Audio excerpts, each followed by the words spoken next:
grab your cowboy gear and bottle of whiskey, and if you don't have Doc Emmett Brown and DeLorean by your side, I will take you back to the past. A time where real men drink whiskey to heal. Time where some cowboys claim they have the fastest hand in the West. Others preferred women. This is the world of one of the underrated and forgotten games. This is Gun. For me, this is one of my favorite games of all time and the best game set in the Wild West.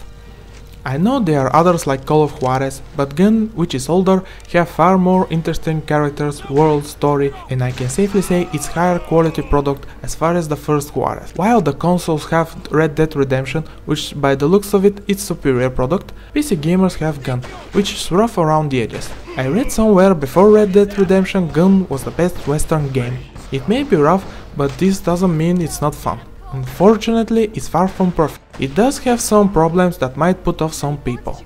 It all depends of your tolerance for something far from perfect. Let me continue with the bad stuff so I can end on a positive note. This is a console port and it's obvious. It's not the worst, but this could be unacceptable for some. The game runs at 30 frames per second, which is not such a big deal. I can close my eyes, but in some situations dips below that. It's an open world game, but it feels like it's divided by sectors, and when you reach the border of some sector, the game needs to load the surroundings and the FPS drops below 30. It's for a second, but it's annoying.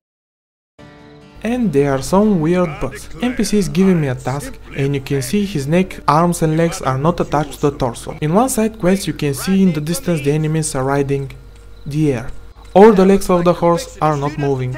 These bugs are more funny than game breaking. Like you see, the graphics didn't age very well. For the time they were decent, but maybe the biggest problem is the presence of slight auto aim. Why is this in a PC game? It would be nice if I could turn it off. The answer is simple: console port. The developer of the game is Neversoft, which were famous with the Tony Hawk franchise, but for the port is responsible Beenox, and they didn't do a good job. Here's the contradiction. Maybe the auto-aiming is not a bad thing. Since the aiming with the mouse is not perfect, it's not precise. I always compare third-person action games with Max Payne in this regard, because the aiming there is perfect for me and Gun is almost there. There are other two small problems. The first is the AI, sometimes it's just stupid. And the second one is the enemy models. You will see the same characters over and over. After all I said, maybe you are asking yourself, is there any good things in the game? Yes, there is. I absolutely love Gun. Almost 10 years later you can see the higher quality of the game, starting with the voice acting. The main characters are voiced by famous Hollywood actors. Thomas Jane is Colton Cole White, our hero. Chris Christopherson is Ned White, the father of Cole. Another tick or two and you'd be putting me to bed with a pick and shovel. You're too damn ornery to die. Lance Henriksen is Thomas Magruder, the main villain. Well, Reverend, were my orders carried out? Brad Dourif is Reverend Josiah Reed. The missing item? It couldn't be recovered, sir.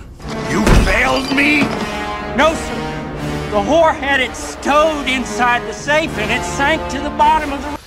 Ron Perlman is Hoodoo Brown, mayor of Empire. The damn Apaches cut the telegraph wires, and I was beginning to fear for the worst. Tom Skerritt is Clay Allison. One of Hoodoo's boys. Search him! We saw them shaking hands in front of the hotel. No, Clay! He's all right. Even the other voice actors are doing great job. As a whole, the sound design is fantastic. The weapons sound like they came out from old western movie, which contribute to the atmosphere of the game. The music is phenomenal. When a track hits, you feel like you are in a great adventure. And it is. The studio hired Hollywood screenwriter and the outcome is pretty good story. You take the role of Colton White, who with his father makes a living with hunting and selling the meat to a steamboat. The steamboat is attacked because the bad guys are looking for something that your father is hiding even from you. He dies, the boat is destroyed, and from here starts your adventure. Kill them all and find the item.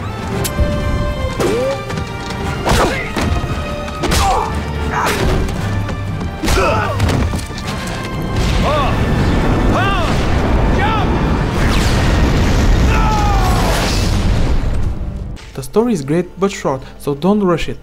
So, is there anything else to do? You have a lot of side quests, most of them consist of killing everything that moves. But there are others like get the cattle back to their pens, make deliveries, protect people from wolves, and of course there are wanted posters. With them you often have a choice between dead or alive, which respectively brings you less or more money. When you are given a choice to get someone alive, the thing you have to do is shoot the horse, cut him once or twice with the knife and apprehend him. You don't need to kill his buddies.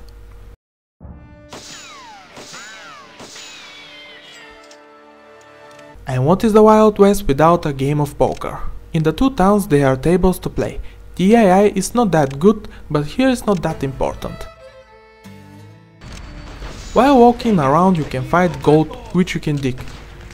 So the first thing you have to do when you see a shopkeeper is to buy a pickaxe. Other things you can buy from him are standard upgrades for your weapons, horse, but not for the bow. For him you have to visit an Indian outside the towns. There are two shopkeepers in the game and they sell different upgrades. From everything I said until now, I almost didn't touch the gameplay. And it's good.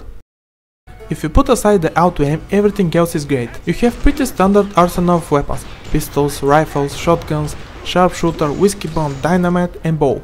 My favorite is the shotgun, at close range is irreplaceable.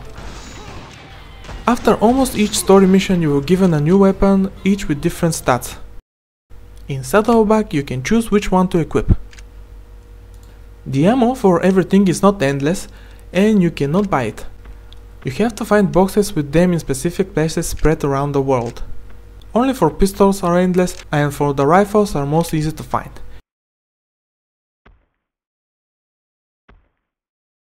There is one more thing and it's Withdrawal. This is basically bullet time. With the press of a button you slow down time and arrows appear to show you where the bad guys are. Then you press left or right and start shooting without reloading. The feeling of killing 6-7 guys this way is awesome. And of course you can move the crosshair with the mouse. In some cases it's very useful for more accurate shots. When you slow down time you can shoot arrows and dynamite while they are in the air.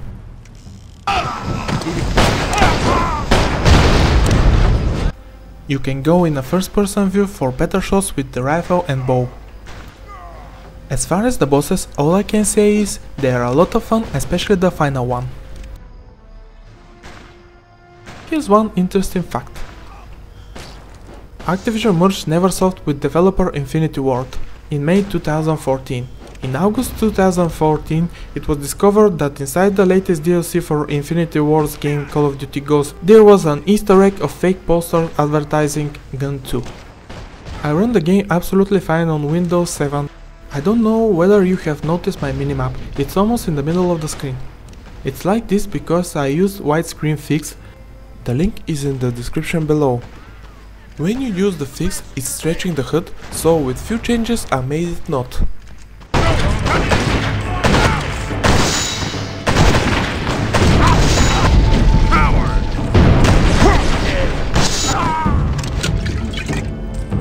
Gun is forgotten and underrated game. It's worth buying right now if you don't mind the port, but it definitely have to be played by everyone who loves open world games and western movies. Gun is like human, it has some shortcomings, but if you look close enough you will see a beautiful soul underneath. From here you have to decide if you want to overlook the flaws for everything else or not. Cover me. Yeah! That's time to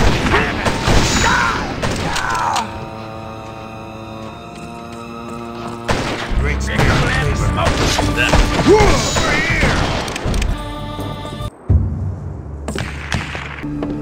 He will make the blue coats pay!